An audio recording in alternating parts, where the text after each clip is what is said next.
सुखिनः सर्वे सन्तु निरामयाः।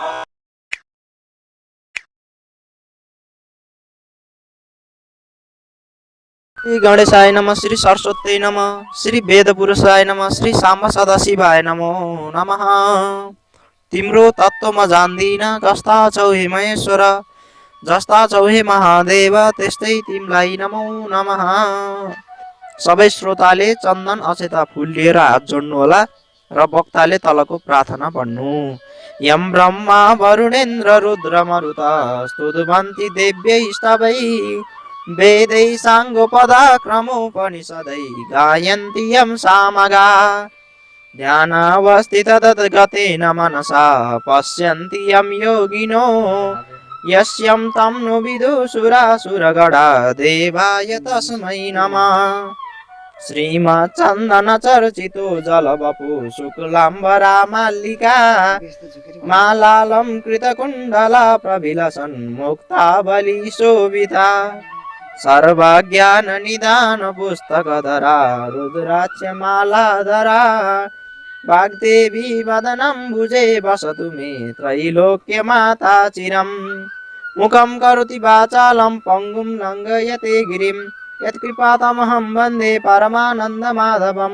नमो भगवते तस्मै व्यासाय मिततेजसे यस्य प्रसादवक्ष्यामि नारायण कथामिमम्। नारायणं नमस्कृत्य नरं चैव नरोत्तमं देवीं सरस्वतीं व्यासं ततो जयमुदीरये। र सबैले पुष्पाञ्जली पुस्तकभरि चढाउनु होला र श्रोताले एकचित्त भएर कथा श्रवण गर्नु होला। अथ पञ्चमोऽध्यायः। स्कन्द कुमार आज्ञा गर्नुहुन्छ, हे अगस्त्य मुनि, दक्ष प्रजापतिले 33 कोटी देवतालाई 33 कोटी आफ्नी कन्या दिइसकेपछि महादेवले विष्णुका छल्ले सतीदेवीलाई विवाह गरेको कथा समेत संक्षेपले तिमीलाई सुनाइसके। अब कुन कथा सुन्न इच्छा छ भन।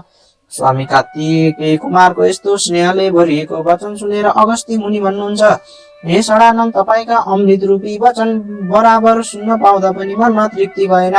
तसर्थ त्रिपुरासुर दैत्यले कसरी तपस्या गर्यो, कसको तपस्या गरे, के वरदान पाएपछि कसरी श्री महादेवले के गरी मार्नुभयो, त्यो कथा सुन्नेको इच्छा छ। आज्ञा होस्। यस्तो अगस्त्य मुनिको आग्रह सुनि कुमारजी आज्ञा गर्नुहुन्छ, हे अगस्त्य मुनि, अघि विष्णु भगवानले हिरण्याक्ष हिरण्यकशिपुलाई जब मारिदिए तब त्यस दैत्यका राजाको सिंहासनमा म नाम गरेको दैत्यलाई राजा तुल्याएर राखे। आफूभन्दा पहिलेका बलवान राजाहरू देवताका पेचमा परेर मरे। मलाई त यी देवताले त्यसै बुसुना भनेर मार्नेछन्। यस्तो मनमा पिर उठ्यो र के गर्ने भन्ने तर्क पनि गर्न लाग्यो।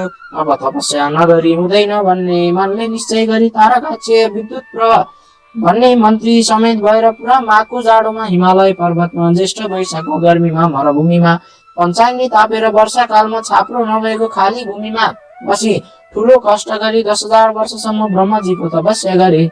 ती दैत्यहरूका शरीरमा हाड नसा बाहेक केही रहेन। तपको प्रभावले मुखको कान्ति भने खुब चम्किलो भएको थियो।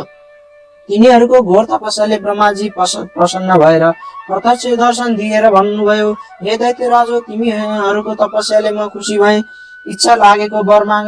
पितामहको यस्तो आज्ञा सुनेर साष्टाङ्ग दण्डवत गरी बुढाले मात्र ठडिएर हात जोडी शिर निहुराई भने, हे ब्रह्माजी, हामी कसैका हातबाट कहिल्यै पनि नमरौँ।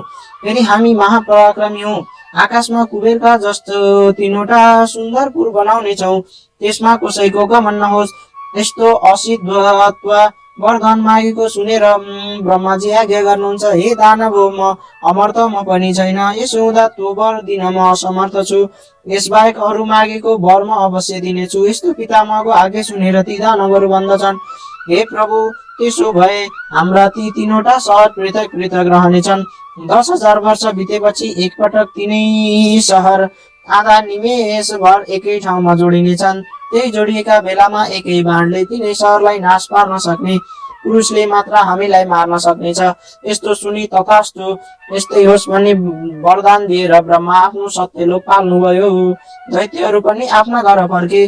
संसारको नाश गर्ने इच्छा लिएर फलाम चाँदी र सुनको 3 पुर सहर बनाएर ती सहरमा तलबाट हेर्दा सुमेरु पर्वतका 3 टाकुरा झैं देखिन्थे। सहरका झ्याल ढोका पारदलीहरूमा मडी माणिक्य हीरा मोती पन्ना जोडिएको थियो। चन्द्रमाको किरण पर्दा सहस्र चन्द्र उदाए जस्तो भान पर्दथ्यो। चोक आँगनमा मुगा मकरत सङ्गमर घोटेर बिछाइएका हुनाले त्यसमा हिँड्दा हिँडेको रूप ऐनामा जस्तै छर्लङ्ग देखिन्थ्यो। मणि माणिक्य जोडेका रङ्ग बिरङ्ग झण्डा पानस ठाउँ ठाउँमा राखिएका थिए। ती बालेका बेलामा सूर्य उदय झैं भान पर्दथ्यो। झ्यालहरूमा लगाइएका पर्दाको झ्यालबाट आएको वायुको मन्द स्पर्शले तिनमा उनिएका मोतीको आपसमा ठक्कर लाग्दा अति मधुर ध्वनि उठेर आनन्द दिने अनुपम सौन्दर्य थियो। एकै नासे हार मिलाएर बनाइएका घर, त्यसमा बगैँचाहरूमा 6 ऋतुमा फुल्ने फूल, फलहरू लटरम्मती अनेक जात जातिका फलका वृक्षमा मयूर, मोहन, लाल डाँफे इत्यादि पंक्षीहरू बास गर्दथे। कोइलीले आफ्नो स्वरद्वारा सधैँ वसन्त ऋतुको आगमन जनाउँदथ्यो। फूलमा भ्रमण गणहरू आनन्दपूर्वक झुलिरहेका थिए। संक्षेपमा भनौँ भने ती 3 पुर इन्द्रको कनक वनभन्दा पनि राम्रा थिए। लामा कुना परेका नेत्र, सानो कम्मर, ठुलो नितम्ब, उच्च स्तन, गज गमिनी कोइलीको जस्तो बाणी भएका लज्जावती युवती समूह बराबर डुलिरहन्थे। अमरावती भन्दा पनि राम्रो सहर ती 3 पुरमा फलामको ताराकाक्षको, चाँदीको विद्युत प्रभाको, सुनको दैत्य राजमहलको थियो। तिनै दैत्यपति आफ्ना मन्त्रीहरूलाई सरसल्लाह गरेर राज्य गर्दथे। जब यो सहर नाश गर्ने कोही छैन, हामीहरू अझै छौं, हामीलाई जित्ने कसैले सक्दैन भन्ने ती दैत्यहरूलाई विश्वास थियो। ती घमण्डी दैत्यहरूले देवताहरूका बगैँचाका उत्तम फूल, फल, लता वृक्ष उखलेर ल्याए। उनका स्त्री पुत्रीहरू पनि उडाएर लाज मानेनन्। देवतालाई साह्रै कष्ट दिए। आफूहरूलाई चाहिँ इन्द्रका पुरीमा उर्वशी आदि इत्यादि गरेका अप्सराहरूलाई ल्याएर तिनका साथ रमण गर्दथे। इन्द्र चाहिँ भएर तिनै लोकको आनन्दमा प्राप्त भए। हे अगस्त्य मुनि, देवताहरूले लडाई गरे तर कसैको केही चलेन। त्रिपुरासुरको नाम सुन्दैमा डराउन लागे। यसरी देवताहरूले धेरै कालसम्म दुःख पाए। एक दिन देवताहरूले मतो गरे। सबै ब्रह्माजीका दरबारमा पुगेर प्रणाम गरे। त्रिपुरा दैत्यको उत्पात र आफूहरूले पाएको दुःखको बयान गरेर रोएथे। यस्तो सुनेर, हे देवता हो, त्रिपुरा दैत्य बलवान छन्, तिमीहरू तिनको नाश गर्न असमर्थ छौ, सक्दैनौ। यसकारण हामी सबै महादेव कहाँ जाउँ। शिवले ती दुष्टमती दैत्यलाई अवश्य मारिदिन्छन्। यस्तो वचन सुनेर सबै इन्द्र, चन्द्र, कुमेर, वरुण आदि सम्पूर्ण देवतालाई लिएर ब्रह्माजी कैलाश पर्वतमा गए। महादेवलाई प्रणाम गरेर स्तुति गर्न लागे। हे जगदीश्वर, नन्दीलाई वरदान दिने, भक्तको रक्षा गर्ने कैलाशनाथ, आफ्ना मायामा संसारलाई भुलाइराख्ने, यज्ञका अधिष्ठाता, संसारदेखि फरक रहने, विरक्तिहरूले ध्यान गर्ने, दिशारूपी वस्त्र धारण गर्ने, दिगम्बर, आनन्दलाई तुच्छ मान्ने, सधैँ आनन्द रहने, भक्तलाई वरदान दिने, यस्ता हजुरलाई कोटी कोटी नमस्कार छ। सूर्य चन्द्रादि देवता सृष्टि गरी जगत जमाउने, फेरि सम्पूर्ण सृष्टि आफैमा लय गराउने, हे महादेव, हजुरलाई कोटी कोटी नमस्कार छ। मोहिनी देखेर लखट्ने, भस्मासुर देखेर भाग्ने, सूक्ष्ममा सूक्ष्म, स्थूलमा अति स्थूल, जगतका सृष्टि पालन संहार गर्ने, यस्ता हजुरलाई कोटी कोटी नमस्कार छ। भूत प्रेत अर्थमा गण साथ लिएर मसानघाटमा बस्ने, गणेश र कुमारका पिता, पार्वतीका भ्राता, भक्तजनको हृदयमा भएका अज्ञान नाश गरी ज्ञानको उदय गराउने, यस्ता हजुरलाई बारम्बार कोटी कोटी नमस्कार छ। यस्तै अनेक स्तुति गरेको सुनेर शिवजी प्रसन्न भएर देवतातिर हेरेर भन्नुभयो, देवता हो, तिमीहरूको स्तुतिदेखि म प्रसन्न भए। जे इच्छा छ माग, मैले नदिने कुरा केही पनि छैन। यस्तो वचन सुनेर देवताहरू खुसी भएर बिन्ती गर्छन्। हे शशिशेखर, त्रिपुरासुर दैत्यले हाम्रो अप्सरा, बगैँचाका उत्तम फलफुलका बिरुवा, उत्तम रचना, उच्चैश्रवा घोडा, ऐरावत हात्ती, रथ र हाम्रा कन्याहरू समेत लुटेर लगे। धेरैलाई मारिसके। यी हामी बाँचेकालाई पनि सिद्धाउन खोजेका छन्। हामीहरू त्राई त्राई भएर लुकिरहेका छौँ, किनभने तिनीहरूसित समग्र सङ्ग्राम गर्न हामी असमर्थ छौँ। जब हाम्रो जे गर्नाले कल्याण हुन्छ त्यही वरदान दिइबक्सियोस्। देवताहरूको यस्तो वचन सुनेर महादेव भन्नुहुन्छ, हे देवता हो, उसो भए रुद्र तेजको केही अंश तिमीहरूलाई दिन्छु, रुद्र रूप भएर नाश गर। यस्तो आज्ञा सुनेर देवताहरू भन्दछन्, हे भक्तवत्सल, रुद्र तेज धारण गर्न हामी सदैव असमर्थ छौँ। हे शिव, 10,000 वर्ष बितिसकेपछि एक आधा निमेषलाई ती तीन पुर एक ठाउँमा जोडिएर पुनः छुट्टिन्छन्। त्यही जोडिएको बेलामा एक बाणले ती तीनैवटा पुरलाई नाश गर्न सक्नेले नै तिनीहरूलाई मार्न समर्थ हुनेछ। ती तीन पुर छुट्टिएपछि तिनीहरूको नाश हुने छैन भन्ने पितामहको वरदान छ। हे प्रभु, हामी यो काम गर्न समर्थ छैनौँ, हामी दुखी भएर शरणमा आएका हौँ, हाम्रो उद्धार होस्। यस्तो कुरा देवताहरूले भनेको सुनेर शङ्करले आफ्नो मनमा विचार गरेर भन्नुभयो, हे देवता हो, यस्तो अभेद त्रिपुरा छ भने त्योसित लड्नलाई योग्य रथ तयार पार। त्यस रथमा बसी एकै बाणले त्रिपुराको नाश गरिदिनेछु। यस्तो वचन शिवको सुनेर देवताहरू खुसी भएर विश्वकर्मालाई लगाएर सम्पूर्ण देवताको अभयले बनाएको रथ तयार पारे। रथमा दाहिने पाङ्रा सूर्य, देब्रे चन्द्रमा भए। 12 सूर्य र 27 नक्षत्र पनि पाङ्राको अवयव भए। पाङ्रा उडाउने धुरा मन्द्याचल पर्वतलाई बनाए, त्यसको चुक्कल उदयाचल र अस्त्याचललाई गराए। संवत्सर रथको बेग, 4 समुद्र रथको कुण्डली, गङ्गा जमुना आदि त्यस रथको कपडा भए। तीर्थहरू सिँगारिएर स्त्री रूप धारण गरी चमर पंख हाँक्ने भएर बसे। ब्रह्मा सारथी ओमकार स्वरूप रथ हाँक्ने कोरा भए। माया घोडाको लगाम, 4 वेद रथका 4 घोडा भए। 6 ऋतु रथका दायाँ बायाँ राखिए। विन्ध्याचल पर्वत छाता भए, मन्दाचल पर्वत छत्र उडाउने दण्ड भए। सुमेरु पर्वत धनु भए, शेषनाग त्यसको ताँदो र सरस्वती दण्ड भइन्। अग्नि बाण भए, भगवान विष्णु बाणको टुप्पोमा भए। त्यतिदेखि बाहेक अनेक अरू यो ब्रह्माण्डमा भएका सबै वस्तु त्यस रथमा लगाइए। यसरी रथ तयार भएपछि देवताहरूले शिवलाई रथारोहण हुन आह्वान गरे अनि शिवजी पनि पृथ्वीलाई कम्प्यायमान गर्दै त्यस रथमाथि बस्नुभयो। गणनायक शम्भुकर्ण, गणेश कुमार, चण्डेश्वर, गणेश्वर, नन्दी, भृङ्गी, ऋषि, तुण्डी, भूत प्रेत, पिचाच सबै शास्त्र लिएर युद्ध गर्न रथका अगाडि पछाडि शङ्ख, मेरी, मृदुङ्ग, गौमुखीहरू बजाउँदै महादेवका उप पुष्प वर्षा गर्न लागे। त्यस बेला शिव तेज सहन नसकी देवता मोहमा प्राप्त भए। यस्तो देखेर शिवजीले आफ्नो तेज खिचेर कम गर्नुभयो र देवताहरू कश्चिन सहन गर्न सक्ने भए। देवताहरू युद्ध गर्न उद्यत भएको देखेर नारदजी त्रिपुरावासी दैत्यराज मयका दरबारमा जानुभयो। मैले ऋषिको सत्कार गरी के कामले सवारी भएको भनेर सोधे। नारद भन्छन्, हे दैत्यराज, देवताहरूको स्तुतिले खुसी भएका महादेव तिमीहरूलाई मार्न भनेर आउन लागेका छन्। अब तिमीहरू आफ्नो रक्षा गर्नलाई जे गर्नुपर्छ त्यो गर। नारदजीबाट यस्तो कुरा मयले सुनेपछि विद्युतमाली र तारकाक्षीलाई उनले सबै कुरा सुनाए। राजाका कुरा सुनेर तारकाक्षी भन्दछन्, हे राजन, देवता, यक्ष, गन्धर्व, किन्नर, नाग आदि सबै मिलेर आए पनि त्यो त्रिपुरा भेदन गर्न सक्ने छैनन्। यो अभेद्य छ। तर राजनीतिका साम दाम दण्ड भेदमा जुन नीतिले आफ्नो राम्रो हुन्छ त्यही योग्य लिन्छन्।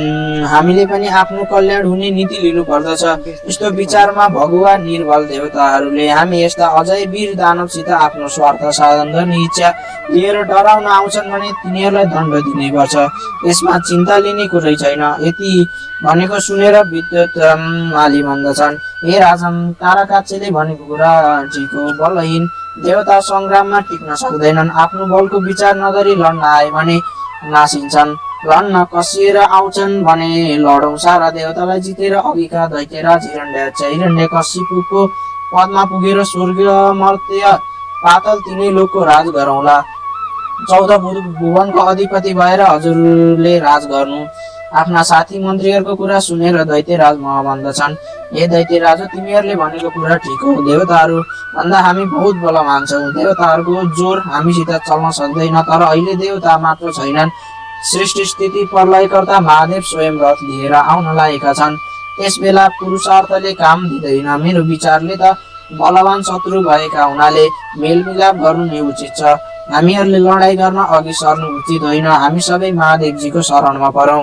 महादेवसित मुड भएर लडाइँ गर्न गयो भने अवश्य क्षमा प्राप्त हुनेछौ, किनभने ब्रह्मादि देवता पनि जसको शरणमा जान्छन् त्यस्ता महादेवसित लडाइँ गर्न अघि सर्नु मृत्युलाई निम्तो दिनु जस्तो हो। मको कुरा सुनेर नारदजी भन्नुहुन्छ, हे राजन, तिमीहरूले भनेको बहुत ठिक हो, तर तिमीले आफ्नो तपस्याको फल भोग गरिसक्यौ। अब तिम्रो पुण्य सकियो। सुरवीरदेखि महादेव प्रसन्न हुन्छन्, कायरदेखि कहिल्यै प्रसन्न हुँदैनन्। यत्रो यस आर्जन गरेका वीर भएर कायर चाहिँ शरण पर्नु जानु के उचित हो? हेर, महादेवका हालबाट मार्यौ भने उनका प्रमुख गण भएर बस्नेछौ। रणमा जित्यो भने तिनै लोकको अनकन्ट्य राज गर्नेछौ। नामर्द भएर शरण परे पनि देवताहरूको कुमार हो भएर बस्नु पर्नेछ। दानव जातिका भए पनि तिमीहरू युद्ध गर्न डराउँछौ। अब तिमीहरू शरण परे पनि देवताहरूको रक्षाको निमित्त नमारी छोड्ने छैनन्। यस्तो नारदको कुरा सुनिसकेपछि तारकाक्ष भन्छन्, हे नारदजीबाट आज्ञा भएको कुरो नीतिसँग छ।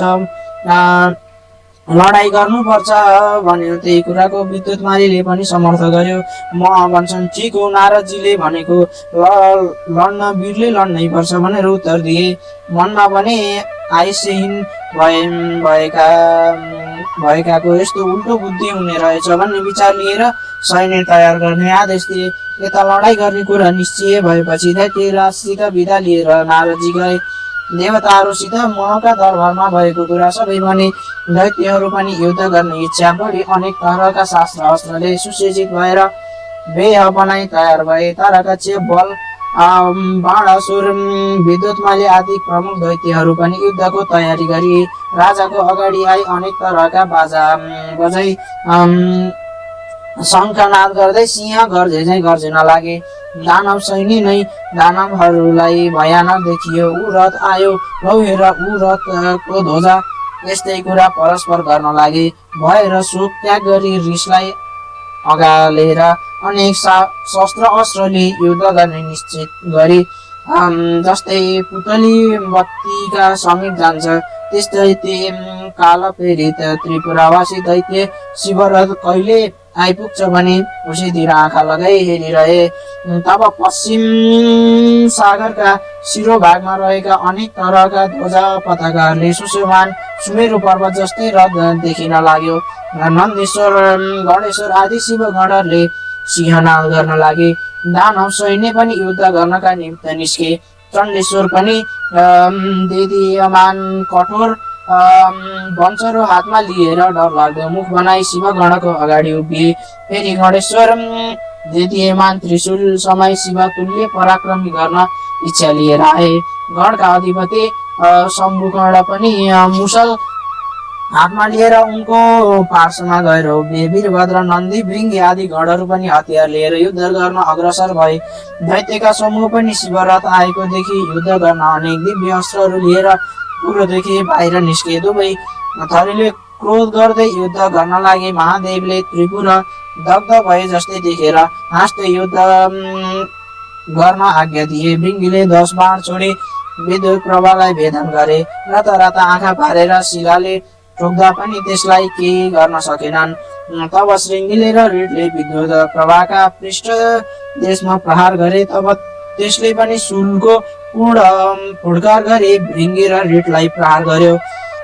उसको भेदन सहन नसकी ती दुवै पलायन भए। तब त्यस दैत्यले गणनायक गणेशको काँधमा 1000 बाणले हानी भेद्यो। फेरि 63 र 10 बाण थपी मर्ममा पाउ गराई वेदना उत्पन्न गरायो। तब गणेश रिसाएर आफ्नो सुँड लामो पारेर त्यसको गर्दनमा बेरेर परक निमुठी जसरी मत्ता हात्तीले कमलको फुट तलाउबाट सुनले उखेलेर फ्याक्क फाल्छ त्यस्तै विद्युत प्रवाहको शिर उखेली फ्याके। त्यो शरीरबाट उखेलिएको शिर मानव सरोवरबाट हात्तीले उखेलेर फालेको कमलको फुल झै देखियो। त्यो देखेर भृङ्गीले अनेक तरहका गान गरे। तब नेमी नामा र बल नामा दानव क्रोधले चुर भएर गणेशलाई अनेक बाणले मर्ममा भेदन गरी घाउ पनि गराए। शम्भु कर्णले बीचमा रोकेर तिनका रथ ध्वजा सारथी घोडा नरेश विरती गराए। तब ती दैत्यले पनि अर्को रथमा चढेर चण्डेश्वरका मर्ममा बाण हानेर घाउ गराए। तब ती गणेशले क्रोधले राता राता आँखा गरेर भयङ्कर मुसल प्रहार गरेर दुवैलाई यमपुरी पठाइदिए। त्यहाँ उपरान्त त्रिपुरावासी सबै ठुला दैत्यहरू हुल बाँधी निस्केर शिवगढमाथि निर्धक्क भएर शस्त्रास्त्रको प्रहार गर्न लागे। महादेव गणहरू पनि शिव आज्ञाले प्रेरित भएर उन्मत्त सिंहले मृगहरूलाई लखटे चाहिँ छिन्न भिन्न गरी मार्न लागे। दैत्यहरूमा कसैको शिर छैन, कसैको गिड छैन, कसैको नसामा प्राप्त हुन लागे। रगतको कुलो बग्यो, वायुका वेग लाग्ने छिन्न भिन्न भएका मेघ समान र वज्रका चोटले नासिएका उच्च पर्वतको शिखर चाहिँ भएर दैत्यका पश्चिम समुद्रमा पर्न लागे। जब नेमी नामा र बलनामा दैत्यहरूलाई शम्भुकर्णले मारे भन्ने सुनि ताराका नाम दैत्य पूर्वबाट निस्केर शिवगढमाथि बाण वृष्टि गर्न लाग्यो। गणनायक शम्भुकर्णले पनि त्यस महाबली दैत्यका शिरमा मुसल प्रहार गरे, सिंहनाद गरे। तब त्यो तारा काक्ष्य दैत्य पनि केही गर्ला कि जस्तो भयो, त्यस्तो बुझे भालाले फेरि त्यसलाई प्रहार गरे। त्यस चोटिलो भूमिमा गिरे पनि रिसले हतपत्त उठी चक्रको प्रहार गर्यो। तब शम्भुकर्णले पनि मुर्कीले साह्रै ठुलो भेदन हुने गरी बलले प्रहार गरे। मुर्की खाएपछि त्यसको भेदन सहन नसकी भुइँमा पछारिएर हातमा लिएको श्रेष्ठ आयुधलाई त्यागी मृत्युमा प्राप्त भयो। यसरी गिरेको दैत्यलाई दानवहरूले बोकेर भएका भवनमा लगेर सारा वृत्तान्त बताएर विलाप गर्दै रुन कराउन लागे। ती दुखी भएर रुन कराउन लागेका दानवहरूलाई सान्त्वना दिएर मैले मेरो घरमा अमृत कुण्ड छ, त्यसमा दैत्यहरूलाई चोबेर बचाऊ भने। तब ती दैत्यहरू हवस् भनी प्रसन्न भएर दैत्यपति ताराकाक्षलाई जोगाए। मोरेका दैत्यलाई पनि बचाइदिएकोमा साह्रै खुसी भएर दैत्यराज महलाई शिर नुगाई प्रणाम गरे।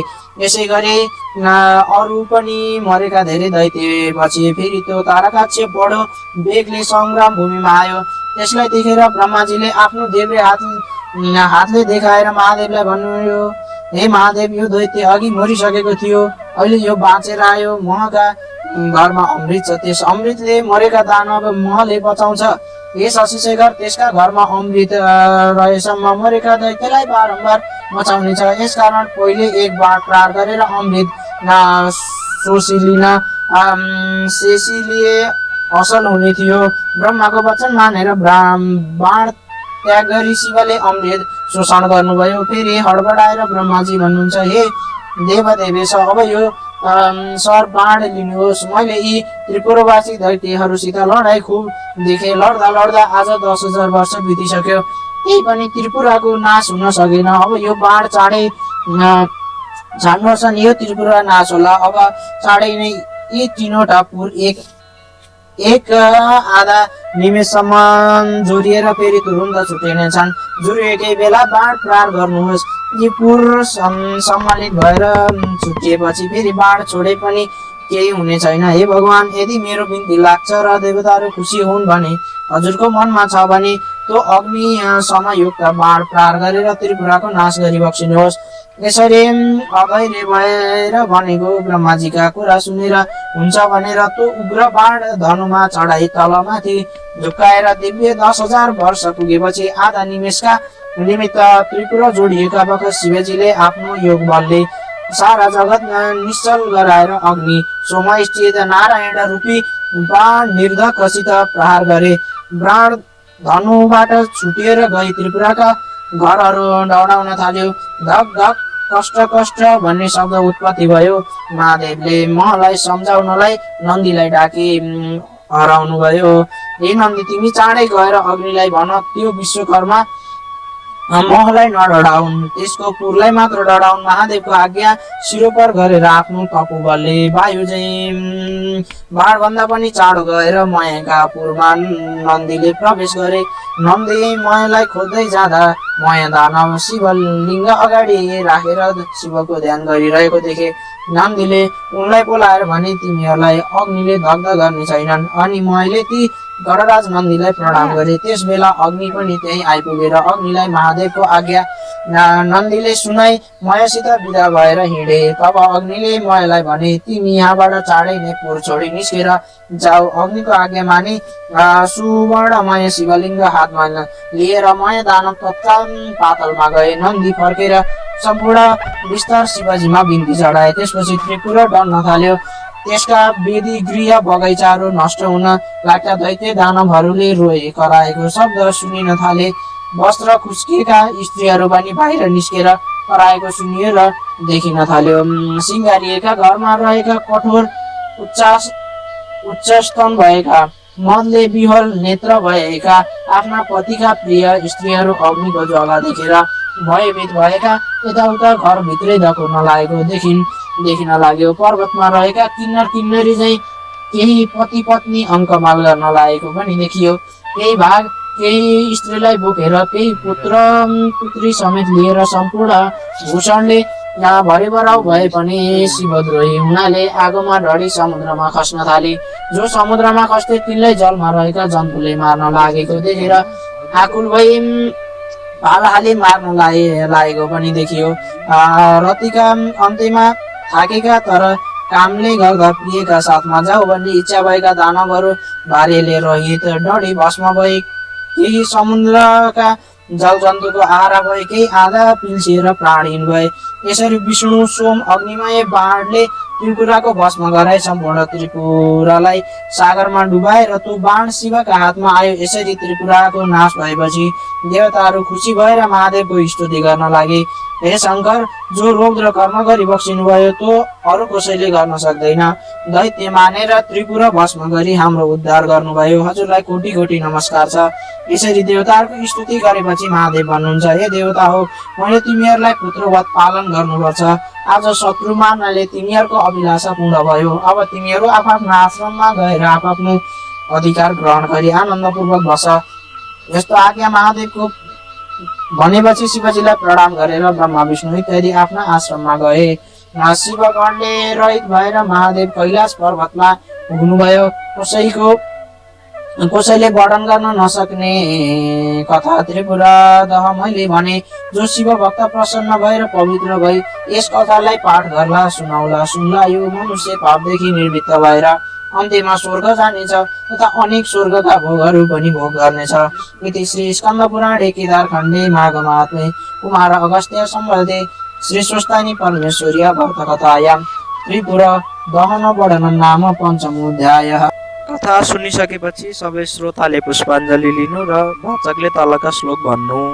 उपनयतु मङ्गलवा सकल जगन मङ्गलालय श्रीमान् दिनकर किरण निबोधित नवनलिन दल निवेक्षण कृष्णः काले वर्षतु पर्जन्य पृथिवी सस्यशालिनी देशोऽयं शोभराहितो ब्रह्मणा सन्तु निर्भय अपुत्र पुत्रिणा सन्तु पुत्रिणा सन्तु पौत्रिणा निर्धना सदना सन्तु जीवन्तु शरदं शतं तत्रैव गङ्गा यमुना च तत्र गोदावरी सिन्धु सरस्वती च तीर्थानि सर्वाणि वसन्ति तत्र यत्र च्युतोद्धार कथा प्रसंग या कुन्दिन्दु तुषारः रथबला या शुभ्रवस्त्रामृता या वीणा वरदण्डमण्डितकरा या श्वेत पद्मासना यं ब्रह्माच्युत शङ्कर प्रभृतिभिर्देवैः सदा वन्दिता सा मम पातु सरस्वती भगवती निशेषजाड्यापः कायेन वाचा मनसिन्द्रिर्वा बुद्ध्यात्मना वा प्रकृति स्वभावात् करोमि यद्य सकलं परस्मै नारायण इति समर्पयेत। सबैजनाले पुष्पाञ्जली पुस्तकमा चढाएर नमस्कार गर्नु र आफूले चिताएको वर माग्नु। समाप्तम्।